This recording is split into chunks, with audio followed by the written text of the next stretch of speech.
Okay, you know what? Enough is enough. This has to be said. So on this video, I'm going to tackle why some people refuse to believe that I'm actually autistic. I'm absolutely convinced this happens to a lot of autistic people. Can you imagine if the people in your life actually refuse to believe you're autistic because you can do certain things, or there's reasons that just, no, you can't be autistic? Well, on this video, what I'll do is I'll go through my top 5 most common reasons used why people say I am not autistic. Oh yeah, and to even out the argument, what I'll do is I'll open up and share things that seemingly seem easy, simple, but I struggle with on a daily basis. So let's get started.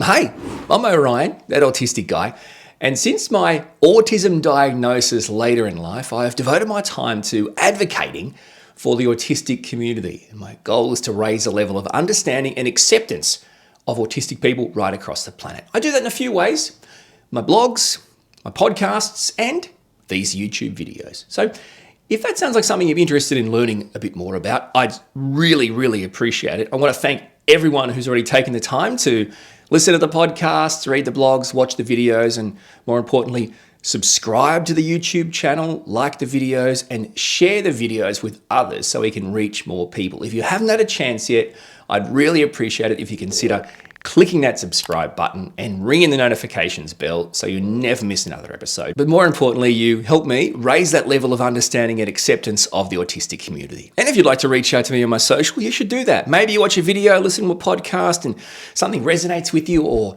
a question pops up, or you just want to say, hey, that's cool. Check out all my socials. There's the Orion Kelly page on Facebook you can follow. You can also find me on Instagram, Twitter, and some more autistic spin type little minis. You know what? I've ruined the whole explanation. Just check out my TikTok channel.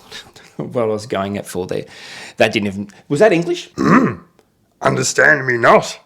Speak not clearly, easy not. And the one place to find all my stuff, plus you can reach out and say, hey, is my website. Please check it out when you get the chance. It's orionkelly.com.au. So, the age-old, long-running frustration of many autistic people when someone potentially close to them says, you're not autistic. These are comments that don't just come from strangers, don't just come from workmates or school friends or teachers or people in the community. These comments can come from friends. These comments can come from family. These comments can come from partners. In my personal experience, and I can only ever talk about my own personal experience as an autistic person, I've absolutely had all those types of people at one point or another question the validity of my diagnosis as an autistic person. So the question is, why? What leads someone to interact with me and say, you're not autistic? Well, let's go through the top 5 most commonly used reasons why people think I can't possibly be autistic. Okay, so the first common reason why people often say you can't be autistic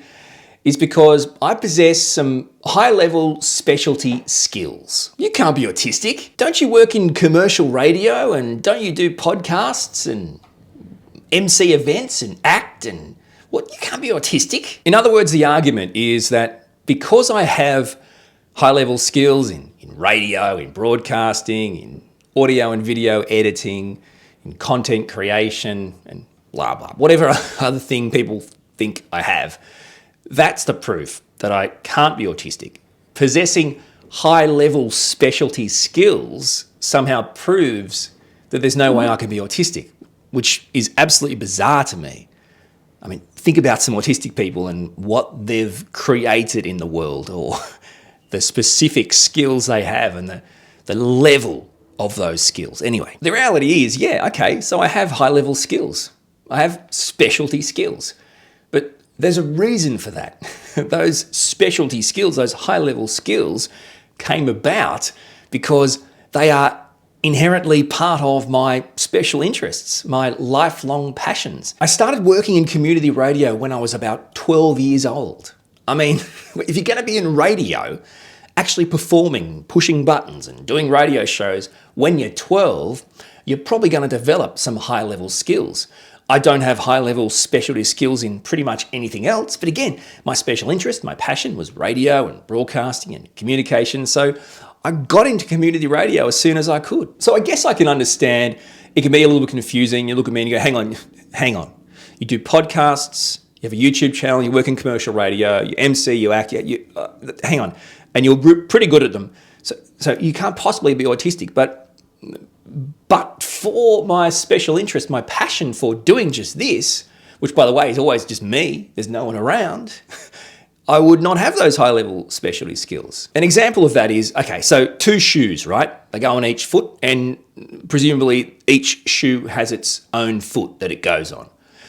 To this day, I mean, including today, helping my 7-year-old and my 2-year-old put on their shoes, it's not an easy process. As in, I have to look at the shoes and I have to use specific hacks or tricks in my mind to identify which shoe goes on which foot. I can't just look at them and go bang.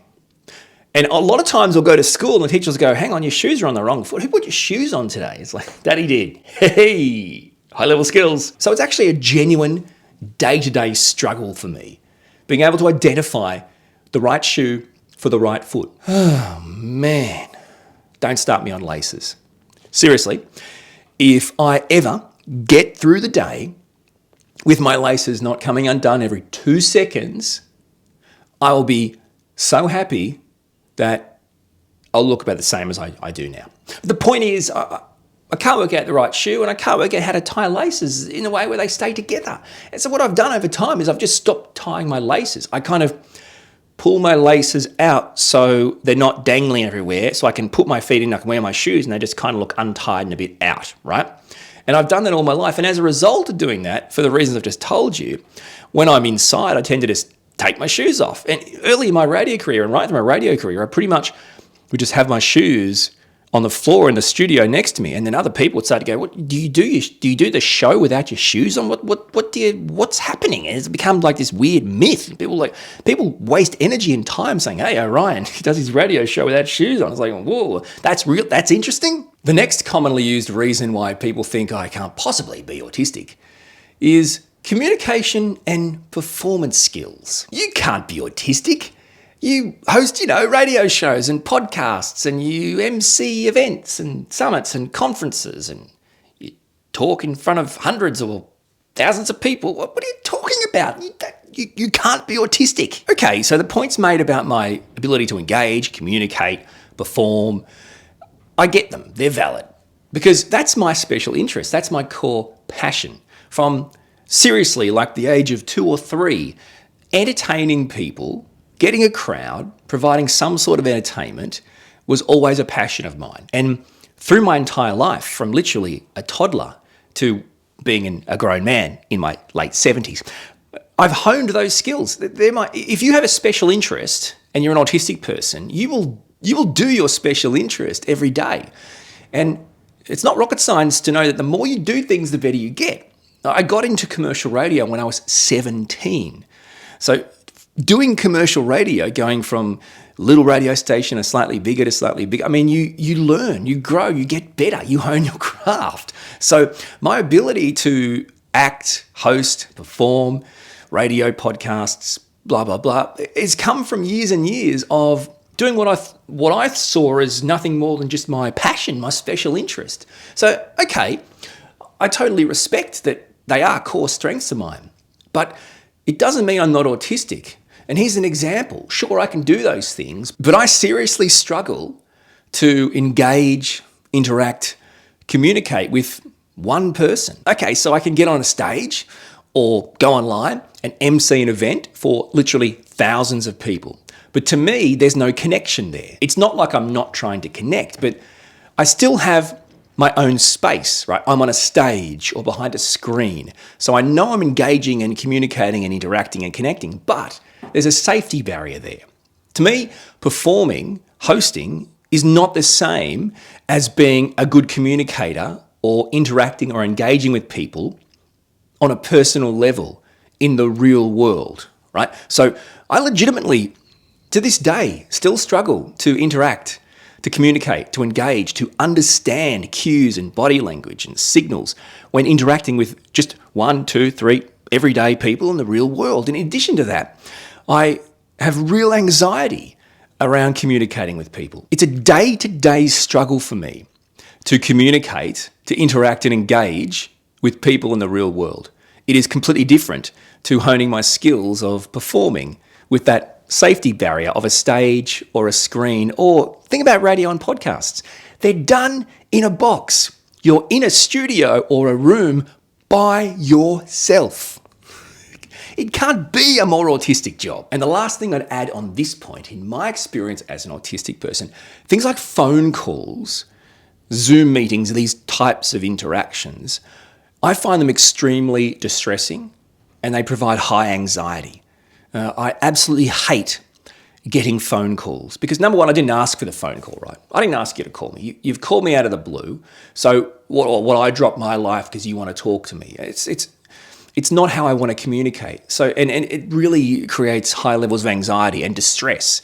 It's just another way where communication is not something I want to be a part of, and how it's different to how I can look to the outside world. You can go, hang on, you host shows, you're in radio. You can't be autistic, but no, you don't understand. If I had to talk to you personally, I had to interact with someone personally, I would not be able to do it. This what I'm doing here is completely different to normal everyday interactions. That's why it's really misleading. Here's another common reason people use to say, I'm not autistic. Creativity. You can't be autistic.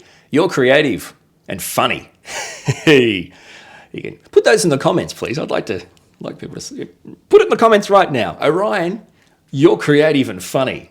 Oh, okay, cool. So what you're saying is, if I am in any way creative or if I'm in any way humorous, that means I'm not autistic. What planet have you been living on where the only autistic people you've ever seen are emotionless, humorless robots? It's again, this is media and misconceptions and myths, and I'm not saying it's your fault, but you need to pull away from this rubbish. I mean, seriously, autistic people are like all other people. We are all individual people. We are all different. For goodness sakes, sure, there's some autistic people that probably struggle with creativity, don't get jokes, aren't very funny.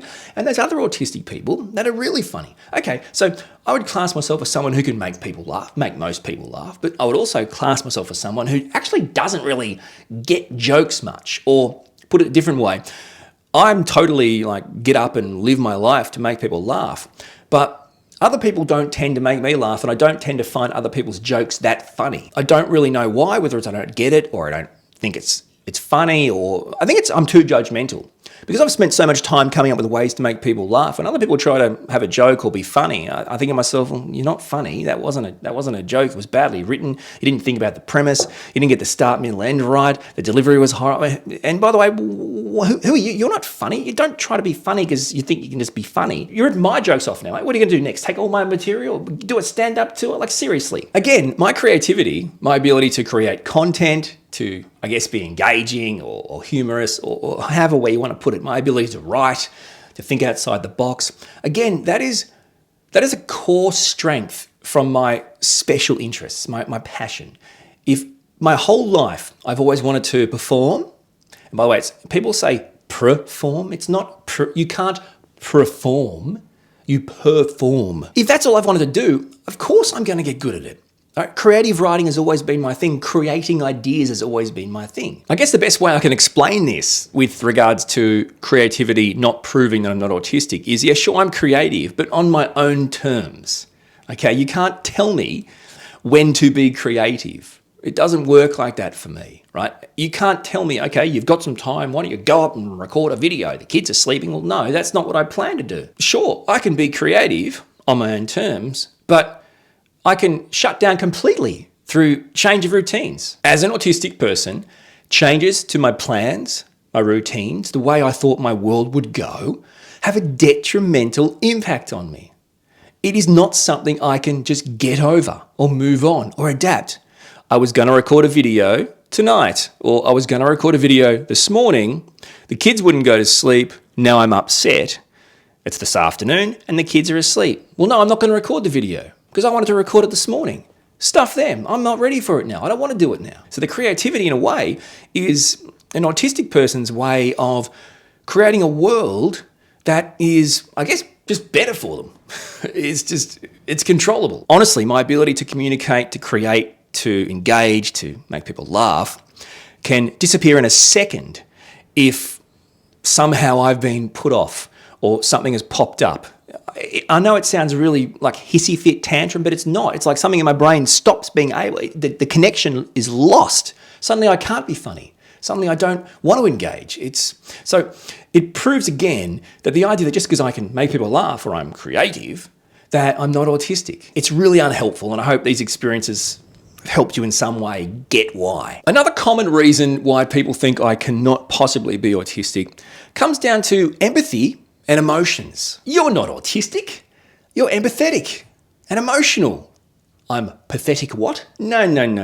You're not an emotionless robot like autistic people are. I've seen them on TV and in movies. You have emotions. You can't possibly be autistic. So let's tackle this emotions, empathy stuff. All right. Because I think this is another one of these massive misconceptions. People go, if someone who says they're autistic shows any signs of emotions or any signs of empathy, that means they're not autistic. Again, these are just horrifically bad myths and misconceptions perpetuated mostly in the media. Okay, what I can tell you is on a daily basis, I 100% struggle to convey any of the feelings or emotions or wants or needs that I have to others. I may be able to say, well, I feel really distressed for this person who's crying or is upset, or I just can't take it. I need to help them be fixed or something. But then if you ask me how I'm going, usually my answer is, I don't know. Or I might go, I'm feeling a bit off today. And my wife might go, are you feeling unwell? I don't know. Well, what are you feeling? I'm not sure. I legitimately can't pinpoint, identify, or communicate to her what is feeling hurt or injured, or what I am experiencing in my body that makes me feel like I may be unwell, or I may be in discomfort. Even explaining how I can't explain it, I can't explain. In many ways, I'd say one of the things about being autistic from my point of view and my experience is because of these daily struggles, in my mind, I kind of feel like I only really experience either happiness or anger. Right? There's no in between. The reaction of people, my friends and family and those around me is, wow, where'd that come from? What happened? You just snapped. You just went from 0 to 100. And it's like, yeah, I did. And I can't tell you why. But this is the point, see. These are the actual daily struggles. Sure, I might be able to show empathy for someone, but on a daily basis, I can't convey or identify my own feelings, thoughts, and expressions and emotions. And it's a massive challenge. It shows that being an autistic person is far more complex than the media want to tell you it is, or that you want to believe it is. Now, this super common reason why people always say, no, you're not autistic. It's a bit strange, but hear me out. Because I have a protective nature, I'm protective of others. You can't be autistic. You're constantly calling out people who are bullying others or sticking up for people who are being discriminated against or done wrong by. What are you talking about? You're like a bodyguard. You're not autistic. You care about others. It's 100% true that I have a super strong sense of right and wrong. And it's also absolutely true that I have like a radar for discrimination or bullying or people being mistreated or pushed around. And I hate it. And there's reasons why I hate it. I mean, think about it. I'm a member of a minority, right? A group of disabled people, autistic people, which is a minority. We aren't a majority of neurotypical people. If you go through that your entire life, you start to develop ways to not only identify it, but to call it out and to encourage others to not accept that treatment, because it isn't acceptable. And I've gone through it pretty much daily for my entire life for one reason or another. And you get to the point where you're like, you know what, this is not going to happen. I'm not allowing this. And then when it happens to your wife or your partner or your kids or your family members, you think, that's it. I'm done. This is not going to happen. I'm calling that person out. But it doesn't mean that I'm not autistic. As an autistic person, and I see this as autistic traits, I am a 100% stickler. I'm a stickler. Another example is, I despise bullying and injustice. But as an autistic person, in my experience, I'm the last person to know if anyone's ever trying to take advantage of me, or if anyone's exploiting me, or if anyone is trying to do wrong by me. honestly and truly, I do not have the ability to read someone to the extent where I can see, oh, this person doesn't seem right to me, or this person seems like they're going to do bad by me, or they're trying to take advantage of me, or they're trying to exploit me, right? It's not something that I can pick up. So it's really strange. It's like I can pick it up when others, I can see injustices and bullying with others, but when it's happening to me, with regards to bullying, it's much easier, but injustices and wrongdoing and exploitation, which I think is very different to bullying, absolutely no idea. I've been taken advantage of many times. And to this date, I still haven't learned anything from those experiences because I never knew how that person did it or why they would do it. It wasn't expected. I couldn't pick it up. I've been scammed, bullied, mistreated. I still, to this day, cannot work out the difference between someone who has good intentions and someone who has bad intentions. It's not something that I need the help of others.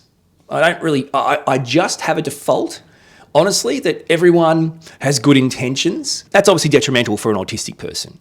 Another reason why autistic people can be significantly more at risk of being exploited and mistreated than neurotypical people. So sure, I'm protective of others, but I also have zero ability to read people who are being misleading or fake or have bad intentions. You know, if there's one thing you can take away from this video is that the impact you can have on someone for judging, for claiming you somehow know whether they are or are not autistic or do not have some form of a disability or a diagnosis is just completely unhelpful. It doesn't help you and it doesn't help them. Whether a person has been formally diagnosed autistic or whether someone has self-diagnosed, you don't know the challenges to diagnosis they faced. It could be high costs. It could be waiting times. It could be gender-biased diagnostic tools. You know, there's so many, that's a whole other video. The bottom line is please open up your heart and learn to embrace, understand and accept autistic people for who they are. All completely different people, like every other person on the planet. Thank you so much for watching this video. Check out more of my videos and please share them around and subscribe to my YouTube channel. Until our next video, thanks for watching. We'll talk soon.